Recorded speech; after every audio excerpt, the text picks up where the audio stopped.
Have you ever had a day, or lots of days, where your spouse extremely annoying? Really, really annoying. And it is very hard to get out of that cycle. So I've been there, he's been there, we've all been there multiple times. And so in this video, we want to help give you a super simple tip to help turn that around and help you get focused in a positive light to be able to improve your marriage today. Well said. Hi, if you're new here, I'm Pastor Andrew. I'm the pastor of Assembly Church. And I'm Amanda. I'm a licensed marriage and family therapist and also a certified Christian sex therapist. So for our topic today, being irritated with your spouse. This has very likely happened recently, with the pandemic. A lot of couples, now things are starting to open up more, but still there's a lot of couples that have been in their houses together for a really long time, more than normal, and not able to have some of those same basically skills that you're able to cope with, getting out and doing all the stuff in nature and hanging out with friends and dinners and restaurants and social hours. So all these things are not happening. So there's been a lot more easily irritations brewing in homes. So I want to share a little bit of some of our stuff that's gone on during the pandemic to kind of give a little bit of a prepper to the super duper simple tip that you're going to want to stick around for because it is so simple and will absolutely improve your marriage today. So to start, when we got into the pandemic, just literally right before the kind of fall of the pandemic, we found out that my oldest little girl has ADHD. So at first, I knew that she had tendencies, but I thought she has tendencies. And so I asked her teacher, I was like, so on the scale, where is she on the scale? I'm just to 10. And she's like, she's a 10 out of a 10. So I'm like, she's a 10 out of a 10. Okay. So not like tendencies, but full-fledged, off the chart. So Andrew has ADHD, super duper severe. Yeah. That was no surprise. You've always had it. We knew this. This was not a surprise. So when I was actually at the office at the private practice, and I was talking to Dr. Mike, and I was like, oh, my child has ADHD. And he was like, you really? And I was like, huh? What are you talking about? And he was like, Amanda, you are so ADHD. I was like, what?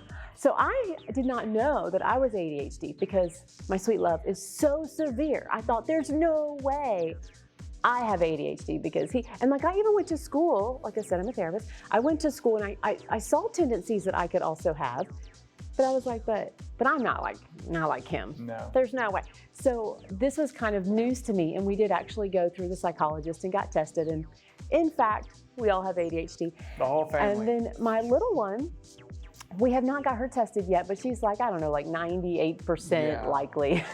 So she has sensory issues, and I kept thinking, what are these? And then looking it all up, it's just full out. So we have an entire house of ADHD, an entire home of chaos that we try to coordinate and make work with all of us. And honestly, the different types. So there's different types of ADHD. And so that was kind of, new information to me to really process how we can both have it and yet be super different. It definitely keeps life interesting, that's for sure. Yes, so we never have boring lives by any means. No. Everything is super exciting and crazy. Yeah. And so to kind of go back to this video, my love's ADHD really gets on my ADHD's nerves because there are things that I need to function, and I'm kind of learning more about this, but I thought there were more OCD tendencies, but actually it's really for me to function, I need things to be a little bit more obnoxiously ordered so that I don't get distracted by all the different clutter. I love how you said obnoxiously ordered, because that's exactly how I feel about those things. Yes. That you're talking about. And so my love does not have order. Obnoxious order, no. So this would be our super awesome place of marital tension. Yeah. So all the time, there are different things, and I can easily get super spiraled. So I can pay attention to, why didn't you put that up? Oh, I'm tripping over this, or we're late again, you lost the keys again. And it's cute. I love his dad, but his dad does the same things, numerous jokes of where the keys have been, the cell phones have been dropped in toilets and placed on cars, and just, it's a family thing. It's a familial thing. Familial thing. So, again, we have a different type, but in this sense, this is something that has caused us tension in our marriage and trying to figure out how we can both serve each other and best be at peace in our home and still be happy. Because for him to come fully over to my crazy side, or for me to go to his crazy, messy side, it's not gonna it's not really practical, not gonna like work really well. It stifles one or the other. Right, and so this is just, a simple thing that we deal with. But so when I get really focused on those annoyances, those things that are really irritating, it can easily spiral. And the same for you. I mean, if you're focused on the same thing and it gets bigger and bigger and snowballs. And so the super simple way to kind of switch that is you have to change your mindset. Mm-hmm. And the best way to do that is by simply flipping it to gratitude. So gratitude's amazing. The Bible talks about it. Yep. The Bible says that we're to be gracious all the time. Gratitude and thankfulness are sort of interchangeable. In the book of Colossians, it says that we are supposed to be abounding in thankfulness, abounding in gratitude. And that especially applies to your spouse. Yes. So I can spin off in my little craziness and be like, oh, the annoyances and pile up and snowball. Or I can start focusing on the positive and allow those things to compound and snowball and make a much bigger effect. And the more you focus on that, the more I'll have things to be grateful for. So like we mentioned, the more I focus on the things that irritate me, the more I'm going to see more things that irritate me, the more it's going to snowball. And the same is true for you in your marriage, but the same is true for the positive. So when I start paying attention to, he left the dish out, but I'm so grateful that I have food. I'm grateful that I have someone in the house. I'm grateful that I'm not alone. I'm grateful that we have dishes in this home that he's provided for me. And so there's so many things that you can kind of flip to be grateful about. I think gratefulness is definitely key. I think sometimes gratefulness might need to be one-upped a little bit more, and forgiveness has to come in there as well. That's really important. And giving each other grace. Grace, that's the biggest thing right there. This past summer, I had all the kids in the car, had the wife in the car, everything was wonderful. Again, our youngest the wife, one, that's me. That's you. The youngest one has a tendency to run out into the driveway as soon as if the door's open. So I had opened the door of the garage. The garage was like halfway up, and she stopped it because she didn't want the youngest one running out. And I said, you can't. She said, why'd you open that? And I said, well, because I took the thing out. And she's like, no, leave it down. Well, we left it halfway down. And I got them all in the car, packed them up, and then I went upstairs. And I got upstairs, and all of a sudden I heard.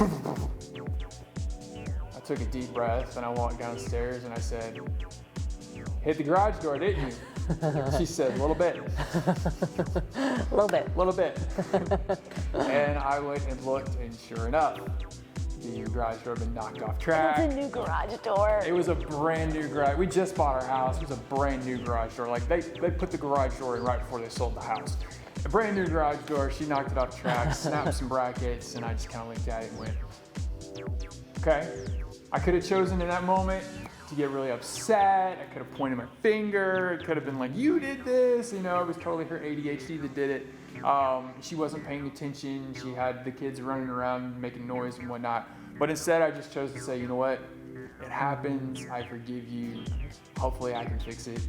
We won't have to buy another brand new garage door. And luckily for that story, I was able to fix it. Well, it's halfway fixed. It goes down, it goes up, it seals, it does what it needs to. It functions. Yeah, it functions. But I mean, giving grace is so huge, especially right now, kind of in coming out of this pandemic or still being in it, I mean, really. But just having grace with your spouse. And so for some of you, I know it's hard to kind of think through, I don't know what to be grateful for my spouse for. That there's so much irritation and ugliness and negativity. I understand that, but honestly, when you really sit down and take time, especially honestly, spend time with the Lord and ask Him, what do I have to be grateful for about this spouse? That's good. My spouse, not the spouse. My spouse. What do I have to be grateful for about my spouse? And allow God to start showing you those things that you can start seeing the good in why did you marry them? What are those good things that drew you to them?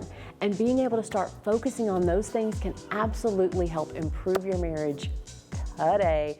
you can do a list, you can just do it throughout the day, but the more that you see that you are focusing on the negative, turn it around, focus on the things you're grateful for, be excited for what God has given you and blessed you with in your spouse. It's good. And it's going to improve your mood. It will, absolutely will.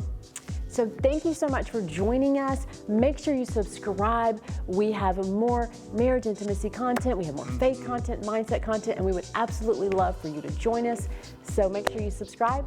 Ring that notification bell so be notified when we drop a new video, and share it with your friends. This kind of information would really benefit someone you know. We'd appreciate it if you'd share it with your friends.